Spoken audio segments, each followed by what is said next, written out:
भेदभाव करने वाले जो लोग हैं वो जहां जहां नहीं थे वहां ये धर्म आज भी बहुत अच्छी तरह फल फूल रहा है। और उस धर्म की वजह से उन देशों ने इतनी तरक्की कर ली है कि हम और आप जो है कहीं सामने आमने ठहरते नहीं है उनके सामने, कहीं हमारी कोई गिनती नहीं है। हमें गरीबों की नज़र से देखा जाता है, हिकारत की नज़र से देखते हैं, और कहीं कहीं तो ऐसे उदाहरण मिलते हैं कि वो हम पे हंसते हैं कि इतना अच्छा धर्म जिस देश ने दिया और उसी देश के लोग जो है उस धर्म को भूल के पाखंड में इधर उधर की चीजों में लग गए और अपने ही धर्म का सत्यानाश कर लिया। इसी कड़ी में हमारे बीच में आगरा चलकर अशोक यादव जी आए हैं। उनका अपना पेट्रोल पंप है, बहुत अच्छे व्यक्ति हैं और बारे में बताएंगे अशोक यादव जी।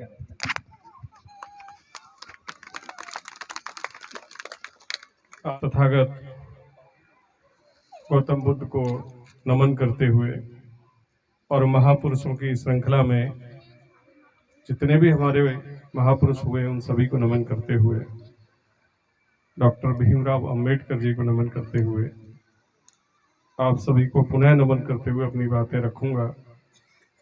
साथियों, जैसा कि मैंने अवगत करा दिया था, धम्म के बारे में मुझे बहुत ज़्यादा ऐसी जानकारी नहीं है, लेकिन फिर भी जरूरी नहीं है कि हर आदमी को उतना ज्ञान हो कि वो विशेषज्ञ बन जाए।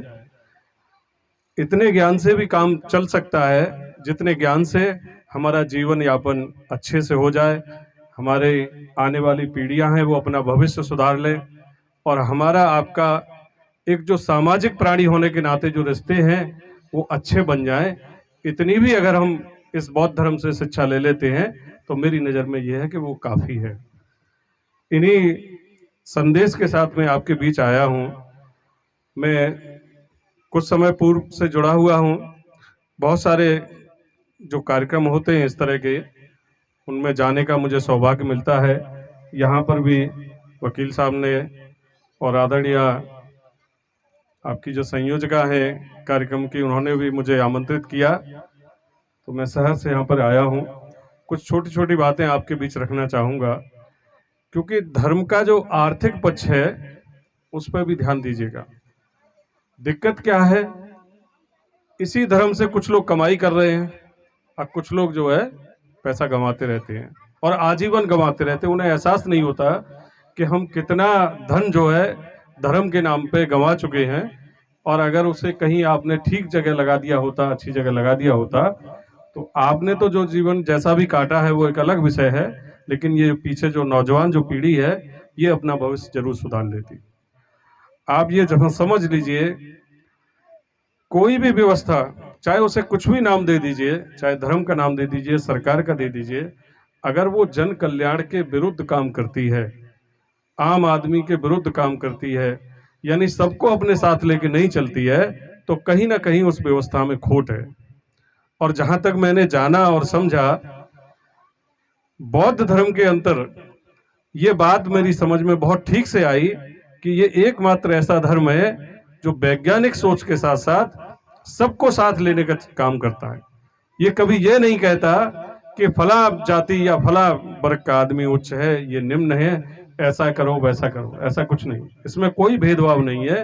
ये बहुत अच्छी बात है इसकी, क्योंकि साथियों, अपने केवल ये अलग बात है कि इसकी जो धर्म को चलाया वो भारत से ही थे, लेकिन भारत में इसके खिलाफ या इसके विरुद्ध काम करने वाली शक्तियां शुरू से काम कर रही थी, और कहीं ना कहीं उन्होंने भारत में इस जो है भावना को, इस धर्म को कमजोर करने का काम किया। लेकिन विदेशों में जहां पे ये धर्म चला गया और वहां पे इस तरह की विकृति नहीं थी, विकृति का अर्थ है कि समाज में भेदभावकारी जो नीतियां हैं या भेदभाव करने वाले जो लोग हैं वो जहां जहां नहीं थे वहां ये धर्म आज भी बहुत अच्छी तरह फल फूल रहा है। और उस धर्म की वजह से उन देशों ने इतनी तरक्की कर ली है कि हम और आप जो है कहीं सामने आमने ठहरते नहीं है उनके सामने, कहीं हमारी कोई गिनती नहीं है।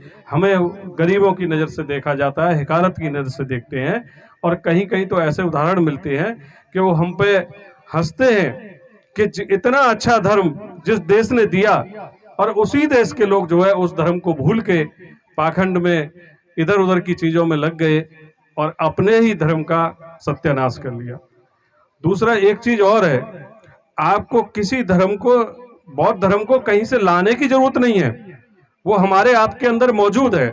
आप बताइए, हमारे यहाँ जो शाकाहारी जो भोजन में जो व्यवस्था है वो किसकी देन है? बहुत से लोग कहते होंगे सनातन धर्म की देन है।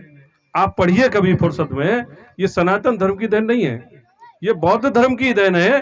क्योंकि अहिंसा का जो भाव भारत भूमि में या विश्व में जो लाए हैं वो बुद्ध ही लाए हैं। और इन्हीं की वजह से जब ये चीज आई हमारे उसमें, उससे पहले ऐसा कुछ नहीं था।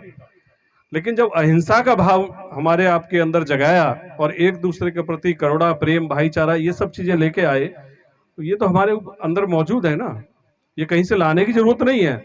ये तो ऐसे आप समझ लीजिए, मोटा मोटा जो मेरी समझ में आता है कि ये हमारे, कभी कभार देखा हो ना, डॉक्टर लोग जो डेंटिस्ट होते हैं, दांत जो खराब हो जाता है उस पर एक कैप चढ़ा देते हैं। तो ये हमारी जो खराबी थी उसके ऊपर एक ये कैप चढ़ा दी गई है, जिसे अन्य नाम दे दिया गया है। हम अंदर से बौद्ध ही हैं और हमें किसी धर्म में वापसी नहीं करनी है, हमें अपने आप को समझ लेना है।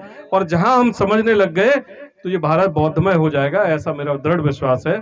और ऐसी मेरी भावना है कि आगे बौद्धमय भारत का अर्थ ही यही होगा कि हमारे आपके बीच जो असमानता है वो खत्म हो जाए, एक दूसरे के प्रति जो घृणा है, ऊंच नीच है, ये सब खत्म हो जाए।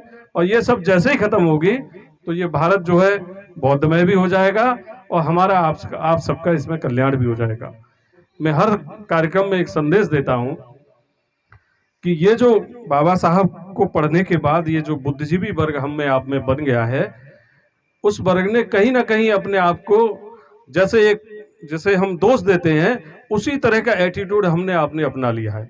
उस बात को मैं हर जगह जरूर रखता हूं।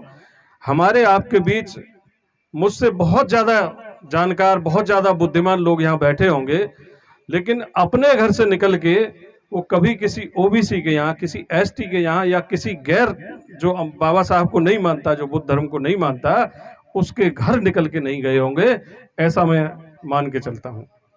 अगर आप अपने घर से निकल के किसी के यहाँ जाएं और उसे ये वाली बातें बताएं, क्योंकि बाबा साहब ने जो निचोड़ निकाला इस धर्म का, और उसके बाद जो हमें आगे जो परिष्कृत रूप में जो हमारे सामने रखा, उसमें किसी एक जाति के कल्याण की बात नहीं थी, एक समाज के कल्याण की बात नहीं थी।